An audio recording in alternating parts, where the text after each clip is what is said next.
So mga parts, another day, another vlog. This is Brian Bong. Welcome back to my YouTube channel.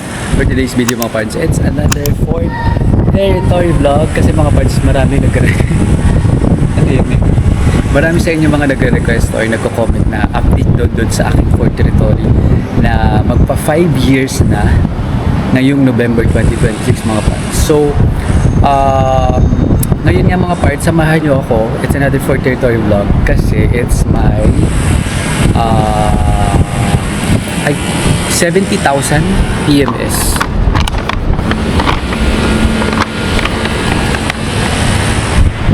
Tignan natin mga parts para sure. It's my 80,000 PMS na. And magpa 5 years na siya mga parts. So papunta na ako sa Ford Alabang. Actually mga parts, iniwan ko na siya kasi mga parts, first time ko din magka-experience na meron akong papaayos sa akin Ford Territory. Kasi kayo din ba mga parts, comment down below if you can relate. Pag nagbe-brake ako, meron parang tumutulog, may knocking sound. So kailangan ko siyang ipa-diagnose. And sabi sa Ford, it will take 3 days. So kailangan ko siyang iwan. So iniwan ko na siya. Ngayon babalikan ko na siya mga parts. Papunta na ako ng Ford Alabang. And let's see mga parts kung ano ang mga kailangan yung i-take note when you will have your 80,000 kilometer PMS. And if you have experienced the same experience with my Ford Territory, by the way, yung model ko is Ford Territory Titanium 2022 na may tumutunog o may knocking sound kapag nag-brake. So let's go mga parts. Samahan niyo ako sa aking another Ford Territory vlog. Let's go!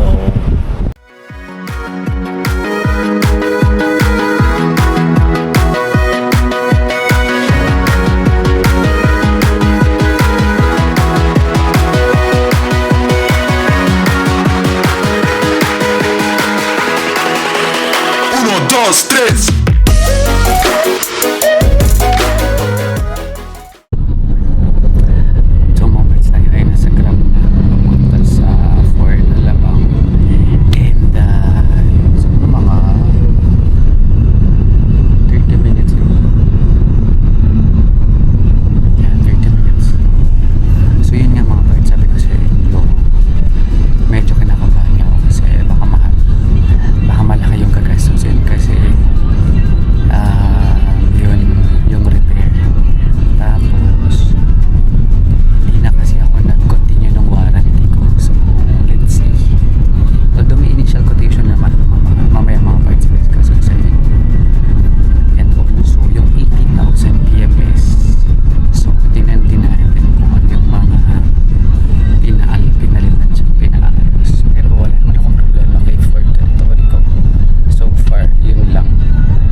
So yun mga parts, nakuha na natin si Ford Territory natin.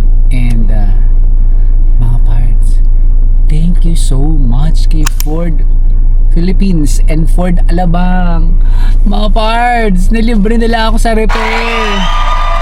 Oh my God, thank you din kay Sir Vince sa pag-assist. Sobrang bait and sobrang asikaso.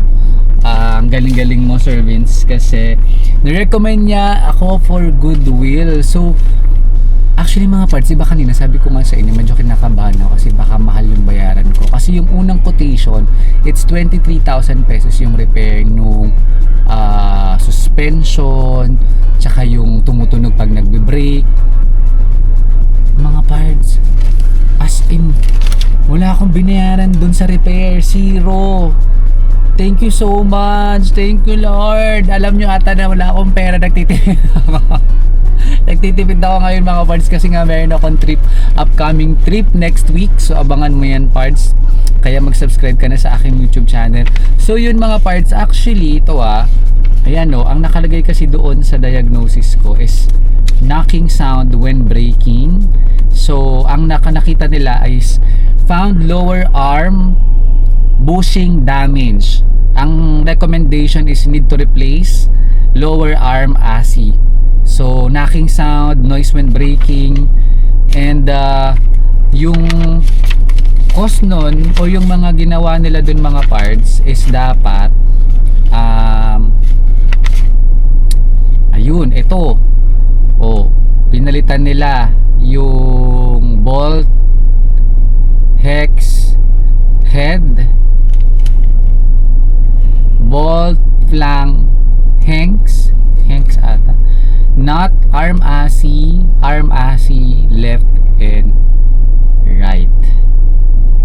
So yun mga parts, actually hindi kasi ako nag-extend ng warranty kasi alam ko meron siyang extension na payment kasi nung 3 years parang 3 years lang yung warranty, so dapat extend ka. Hindi ako nag-extend kasi medyo mahal din.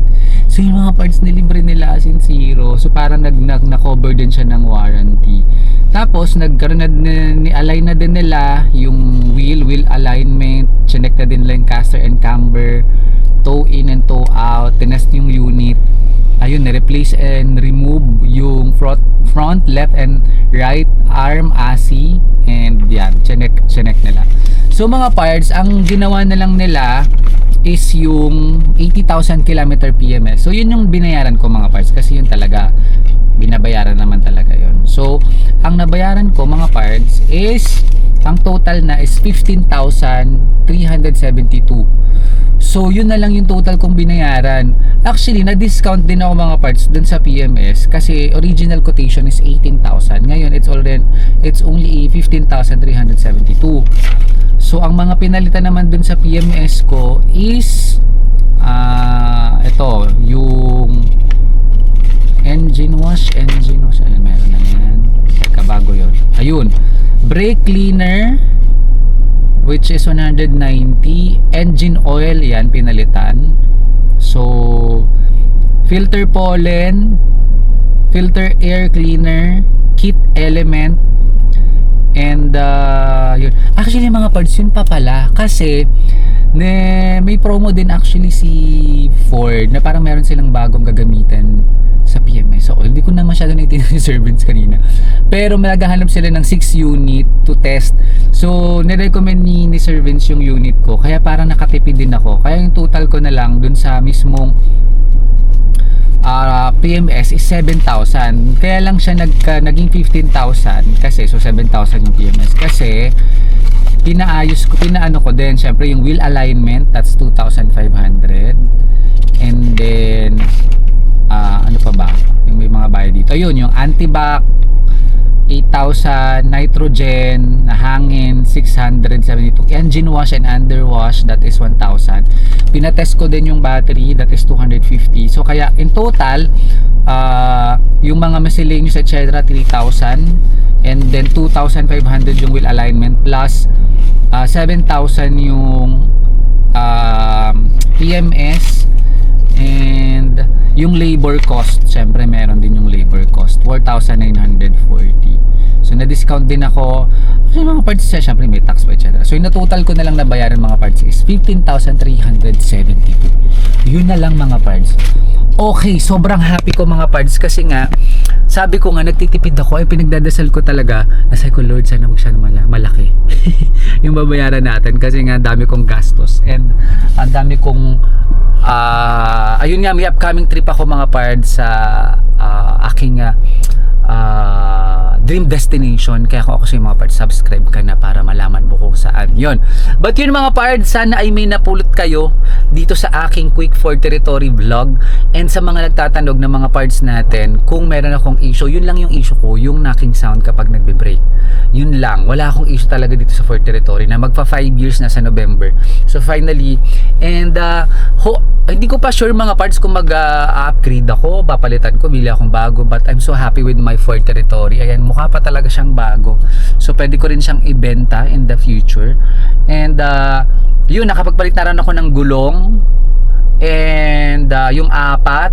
And then so far yun lang naman. Wala pa ayun no, kasi ano lang naman ako, office, bahay, gym, ganyan. But I have a lot of Ford Territory vlogs sa aking YouTube channel, kaya i-check mo yan. Nandyan yung aking tire replacement, yung aking mga 70, 60, 50,000 PMS, and anything na may mga concern sa Ford Territory, kung ano yung mga concern siya, ayan, nandyan yan sa aking YouTube channel. Hanapin mo lang yan. But please don't forget to subscribe to my YouTube channel. Please click like, share, comment down below mga parts if you have questions, and please follow me sa aking mga social media accounts, Facebook, Instagram, and TikTok, also at Bearwalk. And don't forget to hit the bell icon para lagi updated sa aking mga YouTube videos. So yun mga parts, hanggang sa mga susunod kong YouTube videos, stay safe and healthy! Bye! Peace!